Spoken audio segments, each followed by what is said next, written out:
দুটি চোখ আছে বলে এই সুন্দর পৃথিবী দেখতে পাই। চোখ দুটি না থাকলে পৃথিবী অন্ধকার, মা দেখতে পাবো না, কোরআন দেখতে পাবো না, পৃথিবী দেখতে পাবো না, বাপ দেখতে পাবো না, সন্তান দেখতে পাবো না, দুনিয়াটা মিথ্যা হয়ে যাবে, ঠিক কিনা? ছোট্ট চোখ, 1 থেকে 1.5 ইঞ্চির ভিতরে এত সুন্দর দুটি ক্যামেরা, যে ক্যামেরা দিয়া দুনিয়ার সব কিছুকে ক্যাচ করা যায়, সব ক্যাচ করা যায়। বলুন তো, এমন একটা বাক্স আপনারা কেউ বানায় দিতে পারবে যে বাক্সের ভিতরে হাতি, ঘোড়া, বাঘ, ভল্লুক, ময়না, টিয়া, পাহাড়, পর্বত, নদ, নদী, কীট, পতঙ্গ, তরু, লতা, গাছপালা, গোষ্ঠী শুদ্ধা ধরবে, আরো খানিকটা জায়গা বাকি থাকবে, এরকম একটা বাক্স কেউ বানায় দিতে পারবে? পারবে না। এমন একটা বাক্স পৃথিবীর কোন মিস্ত্রি বানাতে পারবে না।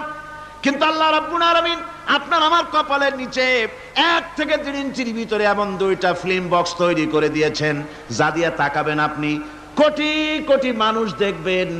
ইয়া ইবাদিয়াল্লাযীনা আমানু ইন্না আরদি ওয়াসিআতুন ফাইয়ায়া ফা'বুদুন। শেষ ঠিকানা যদি 3.5 হাত মাটি হয়, তাহলে কিসের তো ক্ষমতার দাপট?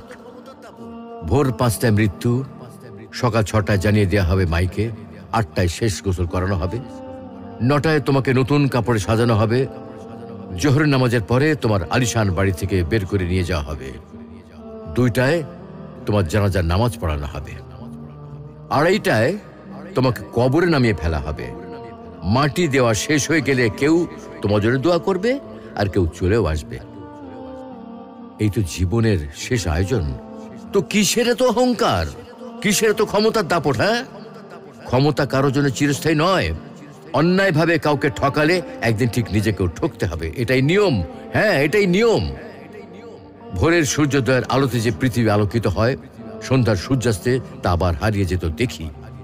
অসত্য দিয়ে সত্যকে কখনো ঢেকে রাখা যায় না। মা বাবার জন্য দোয়া করেন প্রতি নামাজে বলেন মা বাবার জন্য, রব্বিরহামহুমা কামা রব্বায়ানি সগীরা। আপনি দোয়া করেন, দেখবেন আপনার দোয়ার কারণে আপনার সন্তান আপনার জন্য দোয়া করছে।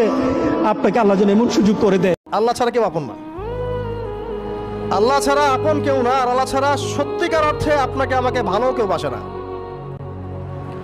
শুধু আল্লাহই আপনাকে ভালোবাসেন। এটা আপনারা হারে হারে উপলব্ধি করবেন যত দিন যাবে ইনশাআল্লাহ। توكلت في رزقي على الله خالقي وأيقنت أن الله لا شك رازقي وما يك من رزقي فليس يفوتني ولو كان في قاع البحار العوامق.